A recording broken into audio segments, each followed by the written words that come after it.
Welcome back to Leading Edge. Another very tough week in the city of Toledo after losing a Toledo police officer, Brandon Stalker, this past week. His partner, his friend in life and on the force, Mitch Vanderhorst, my guest here.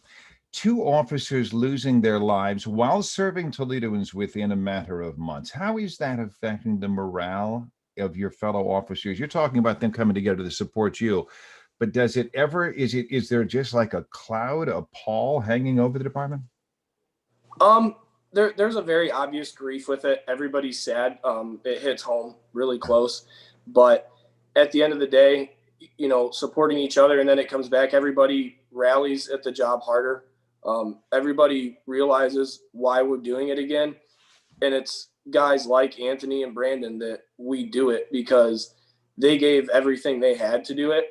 So to walk away from it or to consider something else, it would just do them a huge disservice that I would never consider. Officer, thank you, because you took me right where I wanted to go. You anticipated my question because I wouldn't blame you. How old are you right now? 25. 25. Child on the way? Yes, sir. I wouldn't blame you if you just said, you look around at your class and say, I can't do this to, my kid, future spouse, whatever. I can't do this. Does it even cross your mind? Or if it does, and I think you were just alluding to it, how do you deal with that? How do you handle that? People have mentioned it, especially not having much time on. Being only 25, people tell me often that it's not, it's early enough that I could go and start another career and walk away from it. But as I said to them, they gave very literally everything for this job, and they loved doing this job. And having their memory, I would never be able to think about Brandon or Anthony knowing that I walked away from a job that they love doing and I love doing side by side with them. You feel like you were quitting on them. I mean, they gave their all for it, and you just, that makes it that much tougher, impossible to walk away from. Absolutely. I'd never be able to do it. That would be, again, it would be a slap in the face to them because they love doing this job. So I'm going to continue to do it the best that I can for them. Yeah. The guy last summer at a Home Depot parking lot was, they said, drunk out of his mind. Mm-hmm. From nowhere, just whirled and squeezed a shot. And even with the bulletproof vest on, it found its way.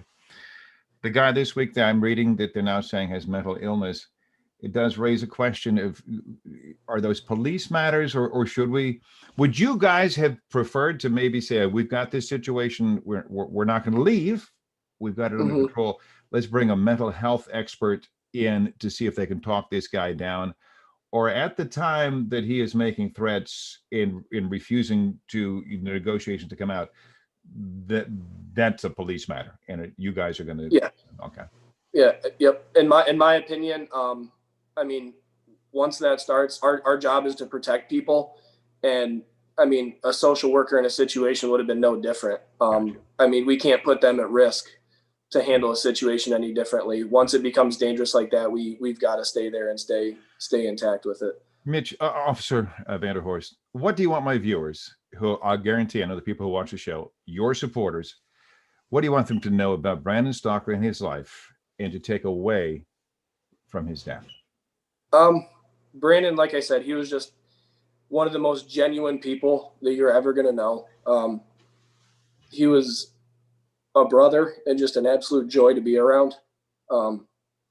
And that's the kind of person he was outside of work and at work.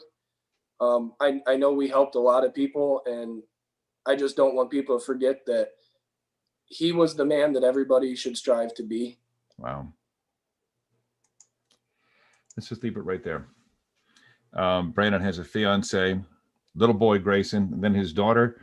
And I know there are ways out there, folks. You want to do something, and I was reading just today where people, and it's just our community. You know this, Mitch. This community just puts its arms around you guys, and they're coming together to support the family. We can't replace the young man, but we can certainly be there for his family, his friends, and his fellow officers. Officer Vanderhorst, thank you for sharing this young man's life with us briefly. Thank you. Please be safe out there, and thank you for being with us. Thank you for having me. It was an honor. Yeah.